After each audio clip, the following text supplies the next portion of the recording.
Thank you very much, D-Man Freak here with Jat, and we've got some really fun stuff going on. Of course, the European Challenger Series is here, brought to you thanks in part to our friends at Coca-Cola.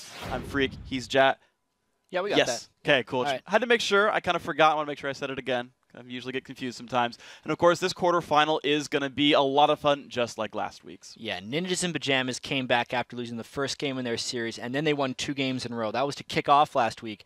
Over in NA, there was a huge upset as the 8th-seeded Skyline beat the top-seeded Cloud9 Tempest, who was the Walking Zed. They were huge favorites.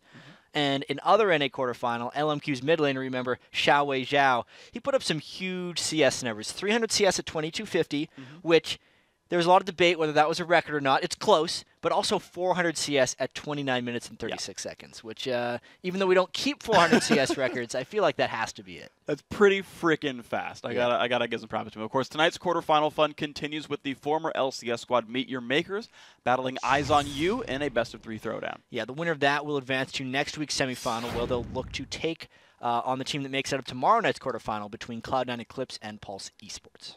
And so if a picture's worth 1,000 words, then this bracket is worth, well, about how many you think it is. Take a look for yourself. Let's bring up that bracket. In the top half, it's going to be the semi-final match that's already been set. It's Nuke Duck and the Ninjas in Pajamas versus Tick Trick and Duck next Thursday, February 6th. It's like a bunch of pictures inside a giant picture. I know. On Friday, February 7th, the winner of tonight's matchup between MYM and EOU will face off against the winner of tomorrow night's quarterfinal. Of course, for more on the Challenger Series, be sure to head over to the new and improved lolesports.com if you're not already there. Yeah, pull down the menu under the Leagues and Tournaments tab, select the EU Challenger Series, and that's all you have to do after, reading and stuff. Yeah, and typing in the URL, but that's easy. Yeah. You got it, guys. Or if you have like a favorite, you can just click a link. Yeah. Or if you have like autocomplete, I just type in LOLE and then enter and I'm good. Usually. Yeah, it's pretty easy, guys. Now, of course, it's time for our first European Challenger quarterfinal match of the week, Meet Your Makers versus Eyes on You. Now, for MYM, this is the first step in a very long journey to the way back into the European LCS. Yeah, after earning a spot in the European LCS last year by squeaking past the Dragonborns 3-2 in that promotion tournament, MYM started off the summer split like they were doing great. Second place. They went 4-1 in week 1. Everything went downhill after that, pretty much until now. They only won 4 games for the rest of the split, and then they finished last in the league. And so because of that last place finish, they got put into the relegation tournament. They got beat up by the Copenhagen Wolves 3-1 back in December, and now they're waiting some new challenger play. Yeah, and it kept going because MYM then failed to qualify. Again, Lemon Dogs failed to turn in a roster, so MYM got another chance, if you remember. And then also, they only had to play against the one team, and they ended up getting swept 2-0. So they're going to need to pull some of this back. If any team's going to be able to do it, it's going to be MYM because they've been a team for so damn long. They're used to adversity. They're used to working around this stuff. They've just had a lot of adversity lately. Yeah. But it just makes you stronger. They're going to be able to do it. We believe. You got to believe, right?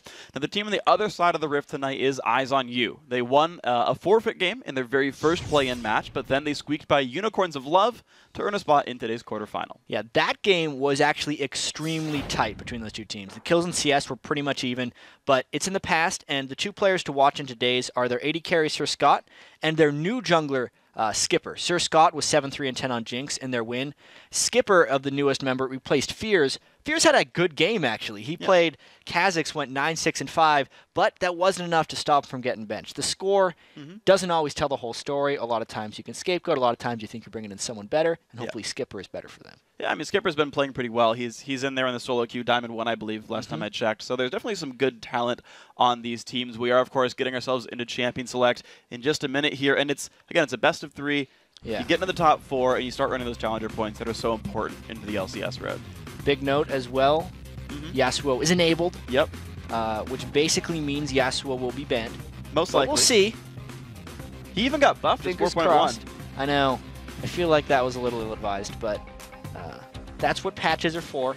League of Legends is an iterative game. Yeah.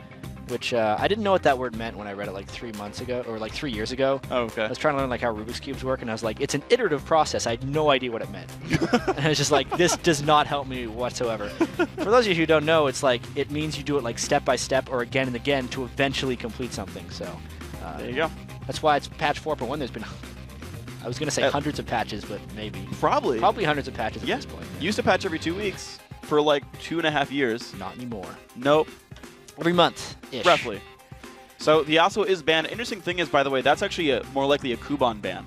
He played Tryndamere back against NIP, and he's been playing a lot of Yasuo and solo queue, much more so than Charu. We've seen a couple of top lane Yasuos, but it's just one of the rarer picks. Did we get the Tryndamere ban too? That would kind of be rare because, you know, Kassadin still hasn't been banned. Yeah. Charu, you add teleport to Kassadin, he teleports more, and it's banned. Yeah. You know, he has been playing less teleport overall. Yeah, in the promo I think he's having to move away from that a little bit. It's an identity crisis for him, though. It is, actually, because they won 4 games at the start of the summer split because no one knew how to play against Charu, and then they did. He's like, damn it, my trick is gone. I should bring Revive. They won't know how to play against that. Revive and teleport. Yes. Is Revive still in the game? Yeah. Yeah, we didn't do that whole like big sweep of changes. Yeah, that's strange. Yeah. They were like in PvE for a week, and then we're like, no, never mind. Soon TM. We'll see. Maybe. Yeah. Well, first pick Vi, Makata going to be playing that one of his heavily played champions. Interestingly, yeah, so highly sought after jungler, Elise banned out, that makes sense. The Kha'Zix dropped away. There are still a couple of top pretty picks, though, from pretty much every other role. Yeah, I want to see Jungle Wukong in this game. Well, you might see Jungle Gragas. We might. I was having a conversation with Kobe the other day, and I said, Jungle Wukong, mark my words, in a month, is going to be banned in almost every competitive game. Okay. I said competitive solo queue game, but I'm changing it now. I think it's going to make it into pro play. Well, you've got 2 days till it's February. Yeah. Well, in an actual month of calendar days, not just like when the calendar switches over from January to February. Okay. Well, we'll see. Jungle Gragas has been so successful, actually. Like, yeah. He's really, really making a big, especially over in Europe. I think we're seeing a little bit more Jungle Gragas. It gives them a lot of versatility too, and it makes the picking by MYM much more complex because a team like preparing for Jungle Gragas or like a mid Gragas is much different than when you know you're going up against a Jungle Elise or something. You know what I actually liked watching the EU CS is that Ro8 ran Jungle Gragas mid lane Pantheon. The very next game, Super Hot Crew, Jungle Pantheon mid lane Gragas. And it's like, well, hope you brought armor and magic resist runes. Yep. Exactly. They can start swapping them like that. It gives them so much versatility. We've seen a lot of Sivir as well in the European LCS today. We saw Candy Panda get about 500 CS on it. Reckless was victorious. Not as many CS, but still an incredibly huge number. Yeah. And it's basically just used to exploit mobility in a lot of these games because her super late game team fights don't seem that strong. Yeah. In actual dueling scenarios. No. But you get the benefit just from having the move speed. I wouldn't be too surprised if MYM, it would fit perfectly actually if they wanted to bring in Tryndamere for their top lane pick. Oh yeah. Because they would want a melee DPS character who can benefit from on the hunt, especially the movement speed. It would be rather difficult to play against Renekton though. You know, Kuban also has been playing a bit of Jax, which we have seen actually do okay against Renekton in lane. I feel like I've seen that matchup throughout Season 3, and it worked out okay. So I was in a game the other day where it worked out okay, but if we track back to the Season 3 World Championships, it was like if you picked a Jax, Renekton was the auto lock, and Renekton would almost always win. It is possible to do well on Jax. Okay. But highly unlikely if they're even in skill. Okay. Yeah. So maybe not going to see that one after all. But I mean, nothing really beats Renekton. No, he's the tallest. Yeah. Olaf would also benefit hugely. Yeah, I was wondering. Sivir ultimate. I was wondering, Kuban hasn't been playing a lot of it in the recent past, but that was like, my brain was like, oh, it's going to be Olaf. But I was like, no, he's been playing Jax. And you're like, no, he's not going to play Jax. Shut up, freak. And I was like, I just shut his head off. Like, well, what did he play as Aurelian now? Yeah. He's playing Olaf. That Vladimir synergy. He's been playing her. Yeah. Him a little bit. I saw Katarina and my gender swapped. It would be a pretty solid last pick if they were to go with Katarina. Interesting lineup. Okay. All right. So has he been playing much of that lately? Char hasn't been playing anything. Yeah, it doesn't. He's been definitely taking a step away from the game. Yeah. Yeah. Well, MYM was playing with a new player, Chuyu. Exactly. And they actually ended up going back with Charo here. Yeah. They actually was kind of like a last-minute swap, actually. Charo had to make sure he was patched up and ready to play. That did work out. Of course, he's here. Yeah, I'm going to say we can talk about that. Yeah. Because it's just roster moves. Basically, MYM tried to submit a last-minute substitution to get Charu replaced with their new mid laner, but they did not submit it by the time of the deadline. Yeah. So there was a roster lock. They did not make the roster lock. Charu did not think he would be playing today, but he is kind of helping out his old team that he is no longer... I think he's officially in. Like, I mean, he's on the roster. On the sub, but they were not going to be using with him, so he was not preparing to play, and now he's in. So he's on Katarina. Going to see how well they do with this. We have seen Kat a fair bit overall in Challenger. And I want to say we have seen her in LCS, at least in NA. Yeah. Eyes on You have their roster here. It is going to be a mid lane Gragas, by the way. Jungle Jarvan here picked up by Skipper. One of the only guys still playing Jarvan, actually, but a big proponent of that solo queue. I'm expecting a lot of early gank pressure from Skipper. That's basically what Jarvan is good for nowadays. His jungle clear, while it can be fast, is not otherworldly. No. He's definitely fallen off, I think, mainly because of the width decreases on his EQ combo. Yeah. It's, I don't remember the exact numbers, but it's substantially thinner. It was like almost halved. It was like, I think it used to be 250, now it's like 160. Yeah. Or something like that. So it's much easier to miss that combo. He has to rely on his ganks. And I think he'd probably want to focus on Sharo and Kuban, just the solo laners. Mackler's going to be a little tricky to gank with the Thresh helping out. Yeah, and especially you think about the top lane. You've got an Olaf there. I mean, and I'm kind of going early here, right? Like, pre-6, okay, he's got the knock-up, whatever, and I say yeah. But post-6, if Olaf does stick with Ghost, he can just get stuck in the Cataclysm. And you've got even more fun stuff there for these guys. Yeah. So you're right. I really like him looking at the top lane. To me, I wouldn't go mid just because Cat can save Shunpo and just never get caught. And just jump away. It depends how conservatively Sharo wants to play that mid lane as well. Against Gragas, I often see Katarina's using Shunpo a lot just to juke around the barrels, kind of attack Gragas while his damage is down. But, of course, as soon as she does that, she becomes vulnerable to the Jarvan ganks. That's true. And Charo, by the way, is bringing Ignite. He's, like, completely recanted his old ways. Teleport, no longer the thing for these guys. I actually remember he had an account. It was, like, I think it was, like, called Teleport Mid Lane or something like that. Like, it was a joke about himself, and he just ran TP, like, on Twisted Fate. Like, it didn't even matter what he brought it on. I feel like that's the account where you'd, like, don't run with teleport because you're so used to doing it on your main. You make the Smurf to practice new things, not to just beat up on kids. No, I mean, he got the Diamond 1 Challenger with it just the same. He wanted more practice because he was running teleport. Yeah. Of course. No one can beat teleport. He's just making sure the whole world knows how to play against it. He's just like a really long-ranged Flash. And everyone already brings Flash, so why wouldn't you bring teleport? Depending on the length of the teleport, it is faster ground coverage than Flash. Yeah. I think. That's not even possible. Flash is instantaneous. Yeah, but like just the button pressing. Just like human skill at pressing F quickly enough. I'd read a script that would flash me across the map. This is not a good tangent. Not really. Okay, so here we go. Eyes on You, just milling about. That's weird. The Lulu's like chilling way far in the back. I feel like people don't do like the whole like lane swap deep wards anymore that you'd put down to like look for 2v1. Well, it's because they're not even building wards. The Doran shields have been so effective on supports as far as dueling, and when they go with the Doran shield, they can't afford an actual ward. So therefore, they're just kind of contented not knowing where the jungler is because they want their Doran shield, and because if they don't know where the jungler is, they can still give themselves somewhat of early immunity by placing down the trinket wards as quickly as possible. I wonder if they're going to get a little bit screwed by that threshold, because Lulu's going to want to go ward over the wall. Ooh, a delayed invade by Thresh. Completely unspotted there. And no, it looks like it's just going to be the ward, actually. They're not actually showing up for much else. They don't go for the buff at all. They're going to be late a little bit to the lane. They're not going to miss XP or gold, but Eyes on You getting the first push in this lane. And I guess if you're in the back foot against Lulu Jinx, you just get shot at from out of your range. You do. Sivir is a very interesting laner. Oftentimes, she gets pushed in a little bit by people who can outrange and harass her. But if she starts getting the shove on, she just takes complete control. And it does seem like Sir Scott is giving them that shove. Yeah, definitely the early case here. Kuban and Koi actually early on, a lot of fighting against each other. With Renekton being such a good early laner and Olaf actually being pretty well aggressive himself, I feel like these guys are fighting a lot. I'd say Olaf is absolutely someone who can go very close to toe-to-toe with Renekton in the lane.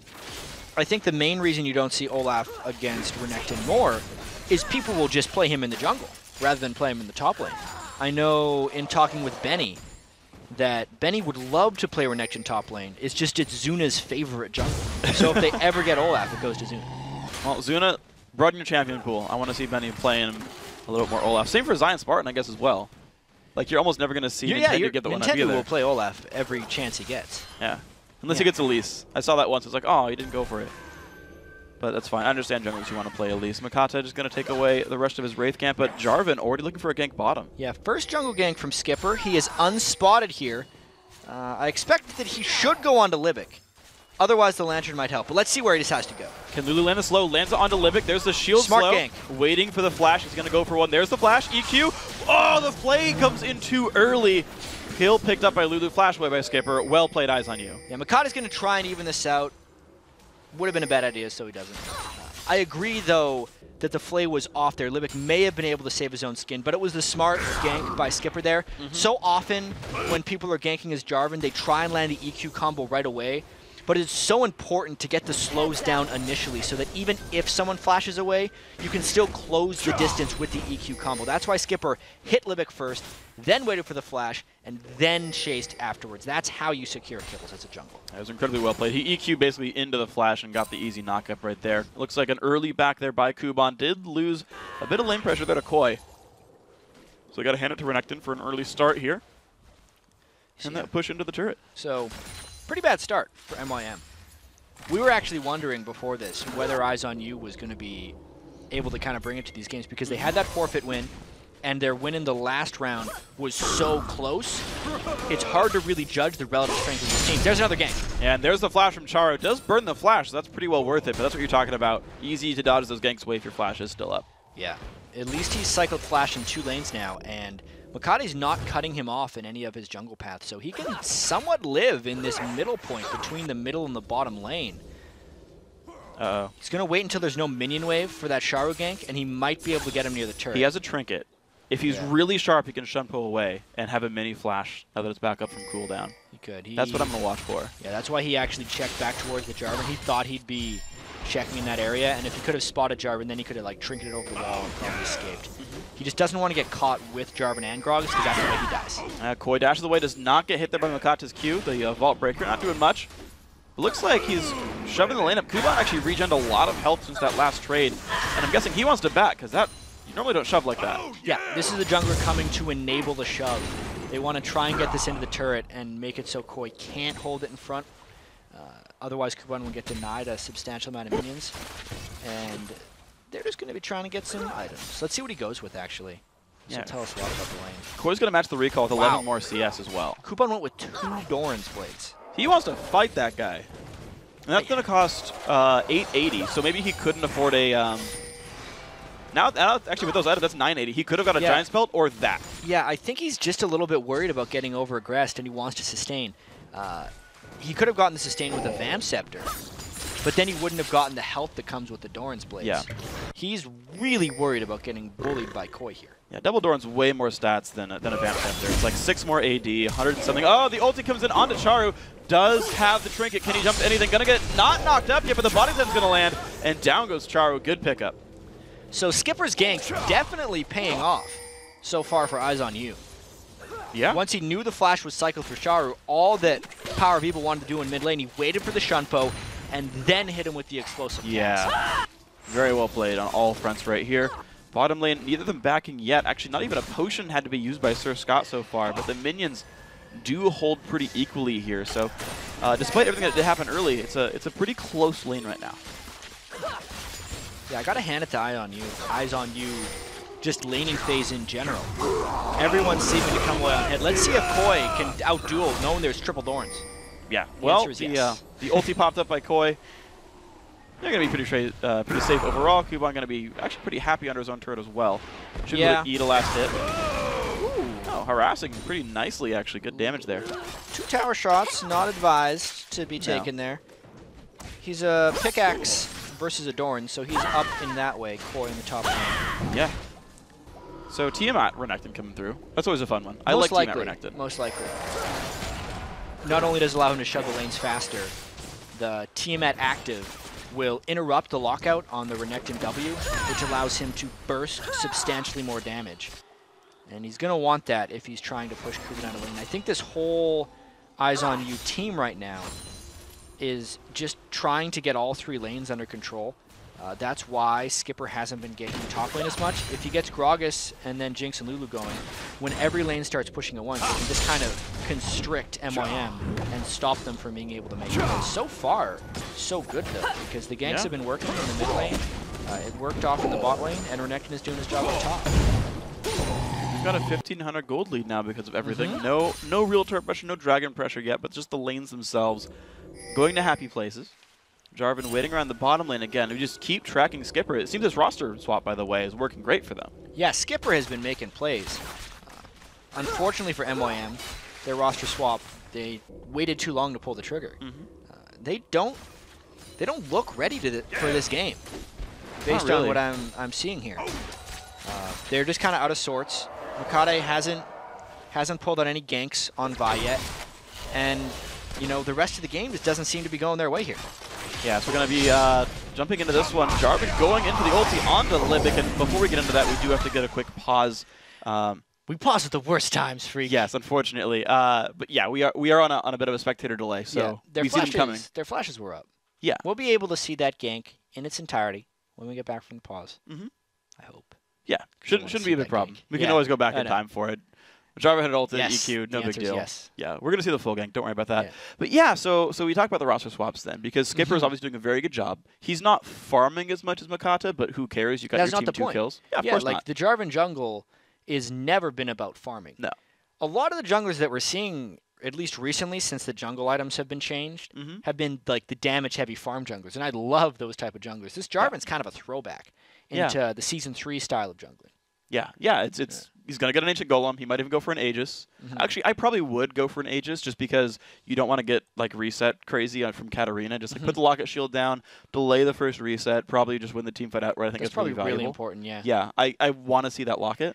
Unless he goes Spirit of the Lizard Elder, Ravenous Hydra jungle Jarvan.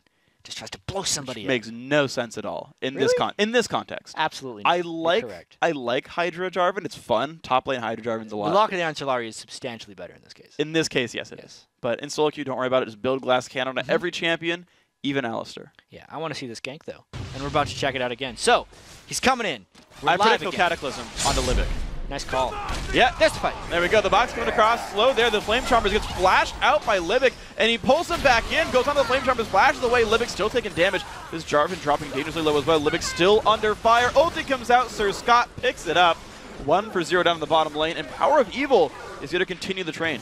Ooh, that was like a death sentence in the wrong direction because he baited his team to re-engage even though there were more people coming. I don't feel like Power and Evil can overstay his welcome here. They got to watch out for the Vi ultimate. It is 4-on-3, but they know they're down a lot of spells. They might decide to go in. They won't. No, they're just going to back out pretty safely. Sir Scott 0-0-3. Pretty much perfect score. Unfortunately, guys, we do have another pause, so give us 1 second, but at least we saw that whole fight come out. We're going to get that in a second for you guys. But Burn Flash, got a kill. They're able to finish Libic for the second time in that one. Yeah. There's the pause. Okay, so Skipper's doing well for his team, obviously. Great. 0-0-3, wonderful stuff. Of course, the non-roster swap, very unfortunate there for Meteor Makers, but Charu losing his lane. Now, from talking to pros, they've said that Katarina is a losing lane. She will lose most of her lanes, but she'll have teamfight presence later on, and so you suffer through that. Yes. So aside from dying, I feel like being down 20 CS and Gragas, acceptable? As long as he can roam effectively. Gragas beat him to the punch there. Yeah. Neither team really had an impact on the roam. And in order for the Katarina to have impact later, the other lanes have to do a little bit better. Yeah. You've got to set up Katarina. Exactly. Olaf, Sivir, Vi need to be able to not be far behind so that they can kind of start the fight. Because I imagine in a perfect world, we look at an MYM team fight, and it would be Sivir ulting in. While a Vi ult comes in, Olaf's right behind her. She's kind of clearing the way for Olaf. They run in, they start beating down on one champion. Everything's kind of going on, and then Sivir or Katarina jumps in for the start, and we're just kind of over. Hopefully by that point, Ricochet's gone around, gotten some people low, and Katarina can just kind of pile on. There's a fair bit of AoE on that roster. But that really requires Olaf and Vi to not suck. Yeah. Like, they have to be substantially farmed. Yes. The other side of it, I guess, is because they do have Thresh in here, and we've seen some magnificent Thresh players. Vander from Ro8 being a big one, where he just hits every freaking hook somehow. And they can play picks. They can catch out individual player. Like, Jarvan will probably EQ out, but anyone else they could probably catch up a little bit. And then Katarina can just go hit buttons on that person and get kills that way. And then kind of their team can move around as like a big unit. So I feel like there's still that potential as well. And that can at least help them catch up. That like they have this mid-game catch potential, and they can turn that into team fights later on once they get the gold. Yeah. Maybe. They've got to get to that stage, I but think so. it's always there with Thresh. Yeah. And if you're really cool, you can jump into a lantern and then go somewhere else really far away. You can, actually. You could... You can Shunpo to the lantern. Yes. Yeah. You can target it with Safeguard, Shunpo, Leap Strike. Yeah. Did you know? apparently. Yes. Did you know? Yeah. Did you know? You can shun post safeguard and leap strike to lanterns. Excellent. Did you know that you can no longer do the start charging the hook on Thresh and then flash for like an instant hook? That got taken out. But you can do the flash. By the way, the way these flash things work, if anyone's curious, they see like these Gragas flashing in. If you're flashing like right before the end of a body slam and you flash into a target, it will apply the body slam right afterwards. The same thing works with Jarvan's EQ combo. The timing is just like exacting because right as the knockup is going to be happening, you need to flash to a new target. So you can actually knock up a target where your EQ doesn't necessarily land on them. Yeah. Right? You can do the same thing with Vault Breaker, but it's much more difficult to do just because it's so quick and you need to be flashing like right on impact. So a lot of people will just decide to flash and then hit them with the Vault Breaker. One that we might be seeing in the future is Alistair can actually pulverize flash. So it's an instant I didn't know that knockup. one, actually. Yeah, exactly. He can start as pulverize and then flash immediately on the target. Lee Sin kick can do the same thing. You can start kicking someone in direction, but as the kick is coming off, you'll flash behind him and hit him. So there's a lot of these things, and if you're ever really confused, like, why did that happen? It's because of the flash stuff. Did you know? When you're winding up Lee Sin's kick, you actually root your opponent. Really? Yeah, so this is what I've noticed from playing AD carry and getting kicked by Lee Sins all day. But it seems to be, maybe I'm just bad, but I'm pretty sure. Okay. When the animation starts, you're rooted for that quarter second. So you can't like flash and like change direction. Once he's started, you know which direction that person's going. Yeah. Because you can no longer move and reorient it. Okay. And then also, yes, as you said, during the kick animation, you flash, you change the direction, but that's different. Another one, actually, did you know? I believe, because Double have said this, and I trust him, condemn works the same way, where once you condemn, you can flash, and it'll orient where you are compared to them and hit them that other way. Oh, yes. So you can condemn flash and get people in weird directions. Correct. Very small time for it, though. Yeah. Another fun one. I didn't know that one, actually. Yeah. AD carry mechanics, man. That's how they work. So here we go, guys. Kuban throwing axes into Koi, of course. Double Doran's Blade and a Chain Vest now. Looks like Kuban got to back just as Koi kind of farmed there in that lane, didn't pick up anything new for himself. There's a fair amount of wards being built by MYM. They're in real danger of losing control of this game. Because they're building a lot of wards and they're already down. Skipper! That was nice. Steals the big Wraith.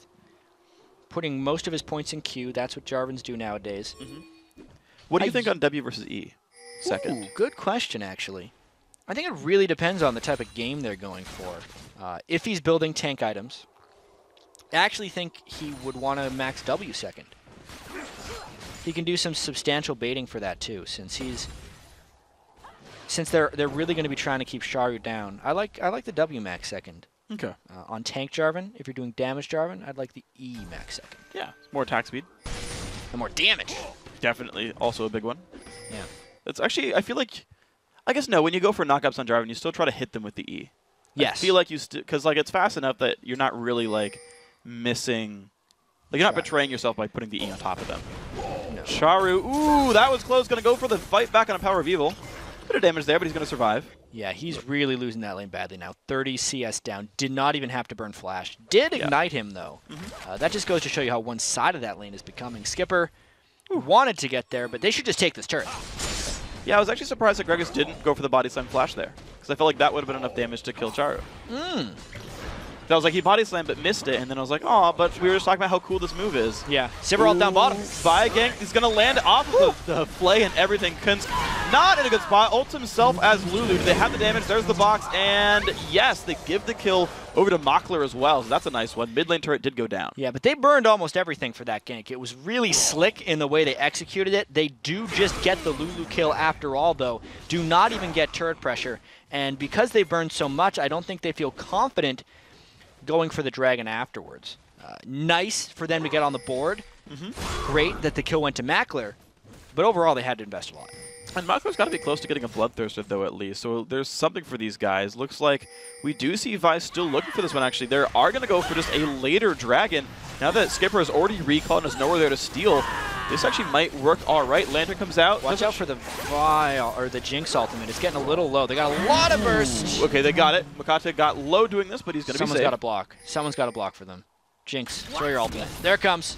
And goodbye. Should have seen that coming. Should have seen it. Yeah. Even though they didn't have wards, you have to be aware of the Jinx ultimate. He did not try and take any turns in the other direction. it was very obvious that he would be backing in the back of the Dragon Pit. Easy kill there for Sir Scott. Cops outsmarted 1. Good job here. So hold on. I mean, okay, yeah, actually, I was gonna disagree with you for a second, and I was like, you know what? Buys a cop. That's fair. Yeah. I mean, she's tracked in the buff. Like, it's canon, basically. Yeah. Yeah.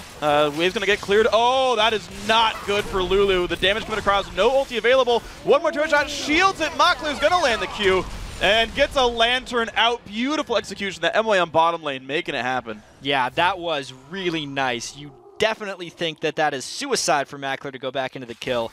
Lantern comes in and saves the day, evening out, really, their total death score in that lane. Even Libic has been ganked twice, but 2 kills have went down into Mackler. Bloodthirster completed. Good stuff. Yeah, I gotta say, like, as far as the MYM roster goes, I think their bottom lane is, to me, their strongest section of the team. I feel like Mockler's very consistent overall, and Libic supports him quite nicely. So we'll see if it can come from them. Of course, they're the strongest part of this game right now for MYM, so it will be on their shoulders. You look at this top lane again, because we haven't seen much. We've seen them fight, but the builds continue. And T-Mat is done. Sunfire Cape soon for Kuban. And we got to see that little attack reset thing. Right there, you just saw it. He used his W and a T-Mat right afterwards and unlocked him to use more of his spells. It's a lot of damage he can throw down. Still not really taking control too much of that lane, though. Only 16 CS ahead. And yeah, Mackler and Libic are doing quite a good job trying to come back in this game. I think a farmed Sivir will go a long way against this Gragas team comp as well. Only because she is substantially more resilient to Gragas' long-range damage than other AD carries, thanks to the Spell Shield. Yeah, Spell Shield. You normally be like, but your range is so low, and then you're like, but I'm immune to your crap, so yeah, but I got back a Spell off. Shield, so exactly. I block one. So that's pretty good stuff. Of course, bottom lane pretty much equal, both back. They have these same builds. They're like literally identical. I think it's cool.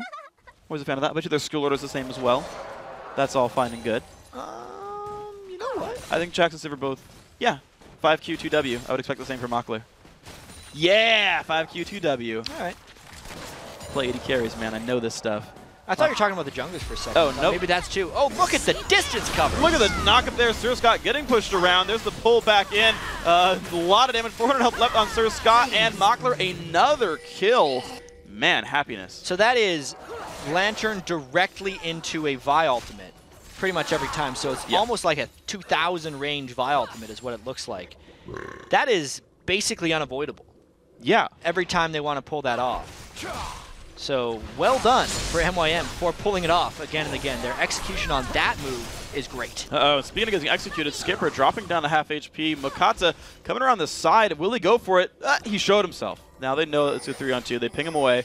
He's going to back off right there. They don't have enough creeps. They would have wanted to do that directly. But I think once they see it's coming, they're worried about a potential response from the rest of Eyes on You. Okay, so the easy back off right here. Interesting to note, by the way, Kunsk actually maxed his shield. He maxed health picks. He's got 4 points into it, only 1 in Glitter Lance. And I almost never see that from Lulu, but it's a very sort of defensive, shieldy opening. It is, but we also have to keep in mind that it might just be because Sir Scott wants to be a bit of a front line. Bigger shield. Obviously, as long as you keep the E on him, he gets the health picks damage that obviously scales with level. But still, it's a defensive lane setup for those guys. They think they have enough shove just from Jinx, or they're deciding they don't want to shove anymore because every time they do, they get a Lantern ganked. Well, speaking of this one, there's a pull in on a Power of Evil, force the body slam away. 2/3 health on him, takes a drink. Eyes on You, full rotation down here, but there's no minions to push with, so they're waiting a while. No, we will not see a 4v4. I was hoping for one. With how farmed Mackler is beginning to get. And also, Sharu is keeping up in CS here. I have to credit MYM right here for sticking in the game. Yeah. After that start, where Skipper was getting so many successful ganks off of MYM, they really kept it together, and I believe that they're scaling, and at least their ganks nowadays are just much more successful, you know? Jarvan's pre-6 ganks, obviously really scary with this flag toss combo, but Makade, with that Vi ultimate, is just so damn deadly, and I feel like they might be going for another one. You can already see Makade coming out of base. Eyes on You basically just has to sit in their tower just because of the effectiveness of these Vi Thresh ganks. Man, That's rough. The only lane they're really... no, I guess they're still really winning mid, to be completely fair. I was about to say, the only lane they're winning is top, but that's really not true. Just that bottom is a little bit rough for these guys. Small gold lead for them. Looks like everyone from the top lane starting to roam down here. Dragon is up in 30 seconds. That might just be the reason. Yeah, they should definitely go for this Dragon. Knowing that they have a level 12 Renekton as well. Rank 2 Dominus doing a whole bunch of damage. I think it's very wise if Eyes on You forces a fight there. This fight will tell us so much too. You can see that both teams are going down here. If MYM gets a little bit ahead here, you know Sharu's going to be able to get off a lot of resets because he does have his magic penetration. Yeah. This fight's interesting. There's only like, I guess there's about 5 ways to actually drop his ulti out. Lulu has 2, Gragas has 1, Jarvan has 1, Renekton has 1. So yeah, about 5 ways to stop Cattle. So Charo can't just like, oh, they cast their only interrupt. Let me go press R on people. They keep that in mind. Yeah. Ward coverage from both these teams, a little bit paltry. No, actually, EOU has actually pretty good ward coverage on this side of the Dragon. Oh, here comes a fight. They catch out Mackler temporarily. Barely in range of the lantern. On the hunt's been used, though. They might just re-engage this. Oh, they're going to find Kunsk. A lot of damage there, and there comes the first. The spin coming across. So much damage coming through. It's going to be a 3-for-1 so far. Livic dropped low, but getting out right here. 3 kills. No, 3-2 now in this one. And who's going to get the cleanup right there? Charu's still around right now. 2-on-2 in this top side. Looks like Sir Scott keeping his teammates alive. Flash, Bottom's going to land. Charu taking a bunch of pink power. Evil goes down, picked up by Kuban. Another 2-for-1 right there. Charu doesn't even go down. Not a 2-for-1. He didn't even die. Yep. What? That was a big fight. Yep. Charu was very, very well positioned throughout the majority of that, and that was kind of the benefit of having Sivir in these mid-game team fights. They won't win like a very clean engaged 5v5 because if that was the case, the move speed would matter. But because Eyes on You used so much and then MYM had the move speed to re-engage, it really caught Eyes on You off guard. They'd already used everything by the time this fight engaged, so they couldn't use like a Lulu wall to stop a Katarina reset chain, and Charu just kind of jumped all over. It's not so much about the ultimate than it is about her just being able to use W over and over again. And then as this fight continues, obviously the barrier was out near the end of it, and there's just some slick outplays right here by Charu. Obviously they were able to spike down power people. Watch how Kuban also assists with a lot of damage, though. The ultimate was back up, which surprised everyone. And then Zap was eaten by Kuban. Charu jumped over it. And Charu right there, I think, has the mastery for get 5% of your... No, because that's only on kills. He leveled up, actually. His health spiked up when the Gragas died. Yeah. But he had an assist on that one anyway. There's a chance he has both. I think that mastery would be almost a must on Katarina. You want to go full 21 offense, maybe even more. That definitely makes sense that he would have that mastery as well. We seldom talk about that. Yeah. But dangerous game, 5% of your missing health and mana come back if you get a kill. Not assist, to be specific on that one. That's why it's the dangerous game. Yeah. You're not sure if you're going to get those kills. Nope. Katarina doesn't usually have to play that game because she gets resets on kills or assists. You know, very few things only reset on kill. How many things only reset on kill? Darius ultimate is 1. Dangerous game is 2. Do we have more? I feel like Mastery almost everything else is kill or assist. Yeah. Some are. I feel like some are double on kill versus assist. Yeah, Mastery used to be like a full reset on kill, half reset on assist, but that was before his rework. Jinx is kind of not even either. It's just did you deal damage in the last 3 seconds? You can get assists and not get a reset. Yep. I feel like that kind of counts. Click the lantern. Click. Lantern. Backlight, do it. It's gonna go away. Aww. No Thresh Express for you. It's fine. Thresh came back to him. It's fine. Evelyn used to, but that was actually if you go back in the day, Evelyn was. Evelyn if anything gets killer died. assist for W. Yeah. You know, Kha'Zix gets killer assist for his E. Tristana gets killer assist for her W. I think it's a very rare thing. Yeah. It's the only one I can... Yeah. Well, there you go. Wait, what was the first one other than Dangerous Game? Darius. Darius. That's right. Yeah. Yeah. Yeah, there's really not that many. Assists tend to be rewarded. It's because it's so unreliable. Well, sure. It's dangerous. Yeah. Technically, I guess everyone can be a part of the dangerous game if they just spec the mastery. And they have the appropriate level requirement to have that many mastery. Can't forget about that. It's true. Level 3 summoners can't play the dangerous game. Nope. It's much safer for them out there. Too dangerous. Inexperienced kids. Or adults. Yeah, it's true. Just summoners. Yep. Inexperienced summoners. Playing safer games. Oh, that's nice. See, they were working together there. It was dangerous to go alone in the Wraith camp, so they used the power of teamwork to kill them quickly. All right. That was nice. Charu farming away in the mid lane. Actually holding up in minions much better than before. Only down 20. I gotta say, it's pretty dang good. And I love this build. I hate it on the opposing team, but Deathfire Grasp Katarina. Oh, yeah. Yeah, that it is so deadly, especially considering that Sir Scott doesn't have any magic resist and doesn't want to build any. He wants to sit back and be a happy little farmer, but no one's really that resilient to Charu. Oh, can they get over? Oh, she missed it. She actually tried to flash over. He's going to try and hook. Nope. Yep. Flashed away. Skipper showed up, said, "Don't you dare." But yeah, Makata missed his flash there. He flashed onto a Flame Chomper. That was rough. He wanted to do the flash, Vault Breaker, and then get the ultimate, because all they needed to do was reach one, and that would have been a kill for sure. So definitely trying to take advantage of their mobility right there, because they pulled ahead in that last dragon fight, and they're trying to take some edge here. Yeah. Well, see if they can find anything else here. Top lane still holding pretty equal. And to be fair, Kuban has had a much better time in fights than Koi has, because he's 1-0-4 versus 0-1-2. So despite how rough this lane arguably was for Kuban, in fact, he's still down 40 minions, he's weathered that storm, has a Sunfire cape, and is like, still Olaf. Didn't lose his turret. Nope. His team is doing fine. Renekton is under control. All good on the front up there. This would be rather bold. Katarina pings on the way. Walks through a ward, though. Danger, danger, danger. Gragas would come up and stop this. Yeah, they're not going to go for it. Back down she goes. Skipper might try to cut her off. They're actually... And Char smells this. He didn't even see them. No, he did. He did see them come down. I was like, actually, I'm going to go around the other way. All right, so Death Cap has been completed onto Power of Evil.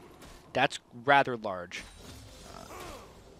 There is a little bit of magic resist built on Makate's Vi. It's a bit of a strange build, actually. He went from Tank Spirit to a Brutalizer. Yeah. You know, and also a Hex Drinker, so... Just building a lot of longswords, mostly. It's a good build. Yeah, especially since longswords are only 360 gold now. The recipe's got unchanged, though, so that like almost doesn't even help you. Correct. Oh. Unless you're stacking your inventory. Yes. Then you get an early game power spike until you turn them into other things. Then you're back on equal footing. But I actually like that just because it's more burst to set up the Katarina. Like, she has decent ratios, Vi, right? Yeah. So you add another 25 plus 25, 50 attack damage. Hexdrinker's 25, right? I'm pretty sure. So what, the Brutalizer? Brutalizer, I know, is 25. Hexdrinker, I think, is 25. Yeah, I think so. I'm pretty sure it's a very 20, generous recipe. 20 or 25. I think it's 25. I think so, too. But, yeah, so you got 50 bonus AD. Your Q is at least a 1 ratio. I think it's like 1.2 if fully stacked. Yeah. Your R is another, I think, 1 probably, I would assume. It's also... I think, like, as far as single burst damages, 340 at max rank is the single most damaging, like, one-tick ability in the game, normal ability. Yeah, it's close to Vagar's W, but I think Vagar doesn't even reach that high. Vagar's is higher, I believe. Okay. But I don't know why I said that. 340 is just more than most Qs. Yeah, most definitely. Qs cap around 280. It's true. 200s are pretty For the standard. difficulty of landing it, it's her reward. Yes. It's nice and far, too, which is always good. We're going to have a Dragon Fight Redux right here. Okay. Basically, MYM is trying to force this one a little more heavily. Yeah, they're winning now. They would have some issues if Eyes on You decided to go straight in. This might be a bad fight. Let's see it. Ooh, the knockback Makata very isolated there. The lantern comes across. Libic wants a friend, but no one wants to show up for him. The ulti comes across. So much pain coming out from Sir Scott. First one picked up. All the health bars are low for MYM. 2 kills picked up. Get excited comes across. Mockler getting chased down. Does Sir Scott have it? No spell shield. Goodbye. Double kill. Another one there. 3 for 0. Charu chased by a minion. Not going to get chased. This is going to be mid lane turret. Yeah, so Eyes on You got the right initiation that time. We talked about how to fight against a team that has a Sivir ultimate, and it's not just in straight-up, clean 5v5 team fights. For the Sivir team, that time MYM didn't use any flanking advantages. Eyes on You got a clean initiation, and that's why they came out on top. Cat's going to go for this one a little bit. Power of Evil goes forced to body slam away. Does make it out. They save the inhib turret with about 1/3 health. Yeah, so a lot of pushing happening from Eyes on You after that one. Despite not getting the Dragon, they definitely come out on top. Just, like I said, a clean team fight right there. The Sivir ultimate got almost no benefit from MYM. And when that is the case, Jinx is just much stronger than Sivir in a straight-up fight. And considering nobody died on Eyes on You as well, Gragas is much stronger than Katarina, since she only got 1 rotation of her spells. Okay. Well, safe recall there from Power Vivo. Yeah, Katarina not able to do nearly as much here, but is continuing to finish items. Now an Abyssal Scepter done. So full Magic Pen build plus DFG. Now DFG now done here for Charo. Mid lane turret does go down off the rotations though, so Meet Your Maker's getting something back off that last fight. And Charo actually still splitting top. Dodges the knockup. He's safe too. Yeah, getting a lot of damage as well on Katarina, so... Wow. Sure, Eyes on You won one team fight, but they're definitely not out of the woods yet. This could be another team fight we see up in the top lane if they can catch a rotation. They're definitely getting the turret. I wonder if they'll stick around for more. But man, Meet Your Makers, though, like, they lost a team fight and killed 2 turrets. Just went right back for him. Yeah. Yeah. Like, that's some really good mid-game play calling. Well, I think the main thing that still a red. I think the main thing that happened is the fact that Eyes on You stayed for so long and pushed up, and then knowing that Charo got a good amount of harass down before they decided to back up, meant they had the time to go back up and get 2 turrets. Yeah. So it wasn't necessarily like a lost team fight to getting objectives.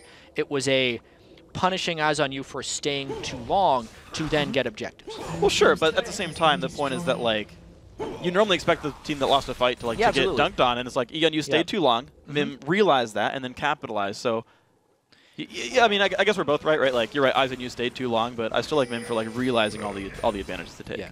Part of being a team for so long, yeah, I think, is a big thing for these guys. You're just in these experiences.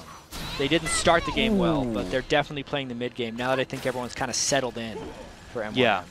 Yeah. I think it's a good point. Because I'm wondering, like, how much Meet Your Makers is used to playing with a mid laner that's, like, winning all the time. Because Chu's been doing, like, I looked at their rank 5 history, Chu's been doing very well for them in their rank 5s games. Because you remember these teams, right?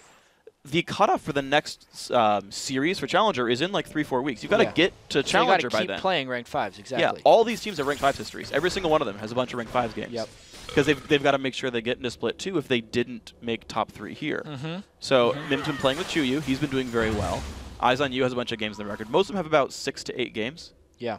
They're all in, like, Diamond 3 or 1. Because they had really high, like, somewhat placements from last split. Exactly. And then as soon as they place here, they're going to get seeded highly as well. Yeah. So they placed in a Diamond, basically, and played 1 or more 2 games since then. They're like, okay, we can make Challenger in a month. So, yeah, some early games coming through for these guys. It's nice that they're good enough to be like, oh, yeah, we'll get Challenger later. Yeah, right. Fine. Like, no rush. The funny thing is, like, the Challenger solo queue expanded to 250 teams, or 250 players. Not 5s, though. But not rank 5s, exactly. And even still, it was top, what, 16-ish from... Did you know? Same amount of players. Huh.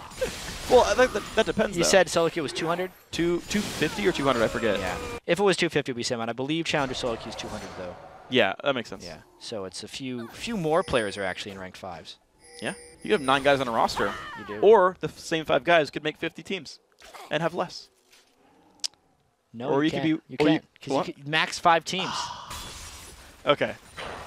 So partial. You can cut up some of it. They could have Smurfs. Honestly, ranked 5s is like the best part of playing League of Legends for me. I really love it. Yeah, it's just really hard to get a team together you can play with consistently. If you can, though, it's worth it. This game, though, a lot of split pushing coming right now. Big item thresholds for the AD carries as well. Macro with the Infinity Edge is absolutely huge. But he's not with the team right now, so if Eyes on You would want to try and dive something, they'd have to go very quickly, because Sivir's going to push turrets extremely fast. Meet Your Makers should know this, but they're playing relatively aggressively. They're moving out away from their turret. They're keeping track of their opponents with wards. There's actually Koi who's sent back to recall to fight Mackler 1-on-1, but this turret's going down. Yeah. So, sloppy rotation right here by EOU. They're not going to make any headway in a 4v4 down bottom. So they basically just lost turret and a lot of farm to MYM. They might want to fight, no AD carry. If they could have gotten that explosive cast backwards, I guess having no AD carry for this Renekton tells them they can go. Yeah, that was surprising. Oh, the ulti block at Kuban and the flash, just to make sure this flash doesn't kill him. Libic survives, but Eyes on You, full health bars, 4v3. Trying to make the best out of a bad situation right here. They definitely know they have the AD carry mismatch, and they're going to keep pushing back through. Gragas ultimate will not be up for quite a while, though, and that was really the catalyst to get all this started. So only 3 ultimates up for Eyes on You, and they're not going to get much out of this, actually. Just that turret. Kind of a trade right there. An inferior turret, but they got one at least. Meet Your Makers does not get a pinch. I was wondering if they're going to send Mockler like around to flank, but Dragon up. This could be the fight they want to dare MYM into. They're grouped up right now, so if MYM fights, it might be clean. Let's see. They talisman away. Ooh. It's because they were down ultimates. If they had the Jinx ult and the Gragas ult, they would have fought that heads up, but it's smart of them to be able to run away. So Meet Your Makers look mid. They realize IZONU are on the retreat. Libic did manage to heal in the interim, so he's happy right now. Going towards... Interestingly, they actually built a Chalice, didn't go Ascension yet. Ward swept out, mid lane still pushed. Lulu did back. When they go for this one, Skipper dropped a little bit low. Slows on a Kuban, they might chase him I think they're going down. to go on this. Skipper's looking for it. Even though Lulu wasn't there, I think it would have been a good time to go. There's a couple missed opportunities for both of these teams. I think when MYM was at the Dragon Pit, and they knew that Gragas and Jinx had no ultimates, Mackler could have used Sivir ultimate to start a fight. And I think right there, after getting Kuban so low, it would have been worth a Jarvan ultimate. Makata gets the red buff, gets a Lantern, gets out. Nice escapes right there. Man, Libic has been friends with everybody this game. He's a friendly fellow. Could you count like not deaths as assists? Because he did have like 30 this game. Like he just, anytime someone takes a Lantern like a round 3 enemy champions, you're like, plus assist, 30 gold. That would be the most abusive exploitable mechanic. thing. Yeah. Well, yeah. I can just smell exploits all over that. You're like, oh yeah, the Baron almost killed him, and he threw a Lantern in, so plus 100 gold. Hey, supports needed more gold in Season 4, didn't they? They did. Yeah. Just only Thresh gets They his power. have a lot of it, too. I feel like if people were more willing to build the Targon's Brace or the Relic Shield facing the mountain, they would have the gold. Still love that item. It gives so much gold. People going for the safe choice, though. Also, the Talisman of Ascension active is so powerful that That's true. it is very hard to pull yourself away from it. It is a very, very powerful item. You know, they got Sivir at least, but they're going to go for maybe both. I was trying to talk about earlier, like, I was surprised that Libic hasn't gone for Talisman of Ascension. He stopped by for Chalice to go towards, I'm assuming, Mikhail's first. I think so. Because you're not, like, going to his Thresh much. So it's like, I really want a Mikhail before I went Ascension. And I realize they don't need it because they have Sivir. Yeah. But at the same time, it's just so good. I think they're just trying to, trying to make sure that Libic doesn't get one shot as well if he decides to go in. I think the magic resist is probably a little bit higher on his priority list. That's a good point. There's no combat stats on Talisman of Ascension. No. I played a game where Just I, like, health and mana regen. Yeah, which doesn't help you that much. Unless you're Mundo, then it's a big deal. Then health regen's a combat stat. These guys really just waiting to try and find a clean initiation. There's a a lot of push and pull since they've kind of traded big team fights these last few times. That's true. Well, eyes on you, they look like they really want to push. They've got a blue elixir on a Gragas. He's got 3 completed big items. No Void Staff, actually. Got an early Zonias. I guess he's worried about resets there, but it's going to lower his damage somewhat. Mackler is a huge priority target as well. 4 damage items on Sivir. There's just an immense amount of penetration on Sharu right there. That's as much as you can get in a build. He goes... Yeah. Yeah, that's smart, actually. I like that with build a lot. DFG. Someone will die with full combo. Yes, especially if you get on a squishy. Well, that's why we see the Banshee's Veil coming on Sir Scott already. Yeah, I was surprised. Like, eyes on you cashed in all their money on like a defensive build, so their damage is lower. But if MYM can't punish that... MYM's going to want to get this. If Olaf can flank around the side. He keeps Vault Breakering into traps. It's like the 3rd time he's done it. Right? All right, well, not going to get that one yet. Comes over to the Wraith one. That Vault Breaker at least went and he could walk afterwards. We haven't seen Sivir ults in a long time either.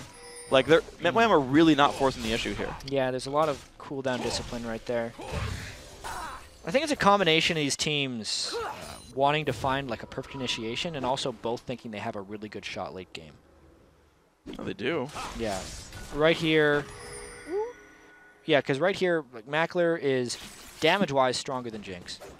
Sharu's Katarina at this point I think is stronger than Gragas. You know, the Vi Olaf is stronger right now. But if we think like really hyper late game Jinx, assuming that they can't just kill her with the Vi combo, is incredibly threatening.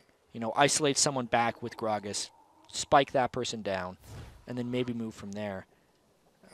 I would still say late game MYM most likely has the edge, as long as Sivir doesn't get horrendously outscaled, which isn't the case with 354 CS.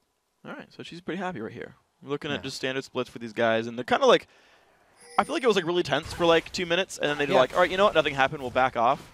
And I always wonder like what goes through your minds, because like from playing like the really intense games, like you feel like you have to like keep pushing for advantages, and you're like, okay, we've got to like, someone move, quick, go top, like do all this forcing, but then sometimes you're like, just go back to the lanes, like chill out, get the farm, like. Well, they've been doing a lot of chilling Calm out. down. They've been doing a lot of chilling That's out true. this game. The last point of action was at the last Dragon, where they just kind of ran away from each other. That was about 5.5 minutes ago. Yep. We're going to see another Dragon soon, though. So maybe we'll see something there. It's really about clean initiations.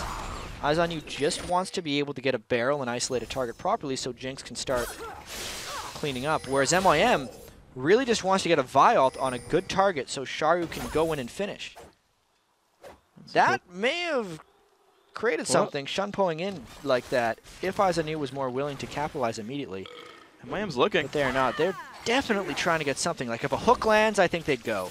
You know, Sharu really going really heavy. There's the ult. There we go. So Scott forced to flash over the wall despite the Banshee's Veil. Doesn't even want to risk it right there. Makata jumping in forward. Nice Gragas ulti. The play back on the front line.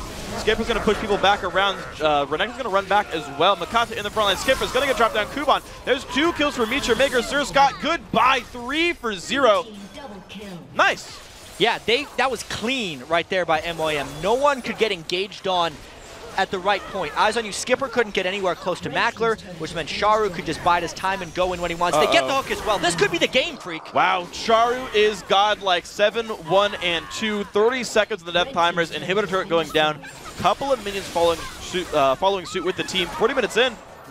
Yeah, this game might have just exploded. Yeah, they just killed so many people. It was late enough in the game. It was a crisp enough team fight that now they're all just pushing in.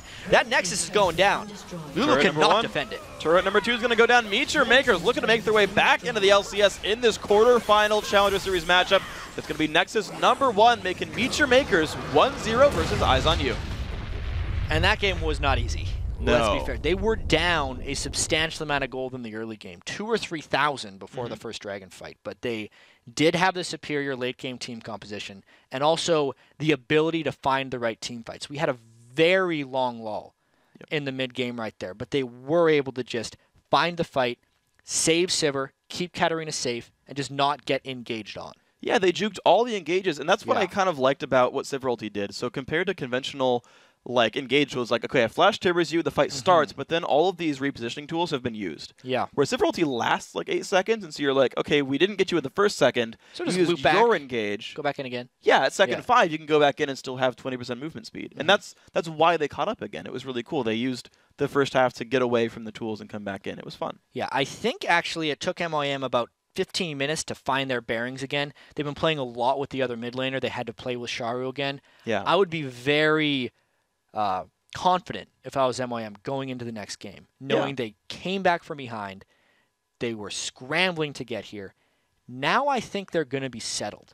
And I think it's a pretty good chance we get a 2-0 here. There's a good chance for these guys. They were looking pretty good. And even like you think of champion select, they didn't play a lot of super high priority picks. No. Right? Like, I mean, they first picked the Vi. Yeah, like Vi's up there, right? But that was like, you don't see that many support bans that are on Thresh, right? Like, Annie we see get banned out a lot, but like, Thresh you can kind of just get a lot. Like, Sivir you tend to just kind of get a lot, right? Like, Katarina's not a high priority pick. So, unless they just have a very distinct champion pool that can get banned out and they don't play the standard stuff, like, Meteor Makers kind of brought their own comp that's really, like, easily acquired, and they're perfectly fine. Yeah, Katarina, strong pick right there from them. The Sivir only worked because of the Vi pressure. Yeah. So if we're thinking about Eyes on You and how they can kind of attack this the next game, they won the early game jungle pressure, then the post-6 jungle pressure went the other way. They should either pick or ban out Vi, because I think that was really the catalyst for a lot of these comebacks. Their lanes were winning. It was just the jungle ganks that seemed to get them back in there. And then once they got even, obviously it was the team fight presence, but none of that would have happened if it hadn't been for the repeated bottom lane ganks and Vi getting so many kills. Yeah, it really turned it around. Of course, congratulations for Game 1 for Meteor Makers. But guys, we got to take a quick break. When you return, Meteor Makers try to make it 2 in a row and win their way into the semifinals. Don't go anywhere. 2014 European Challenger Series will be right back.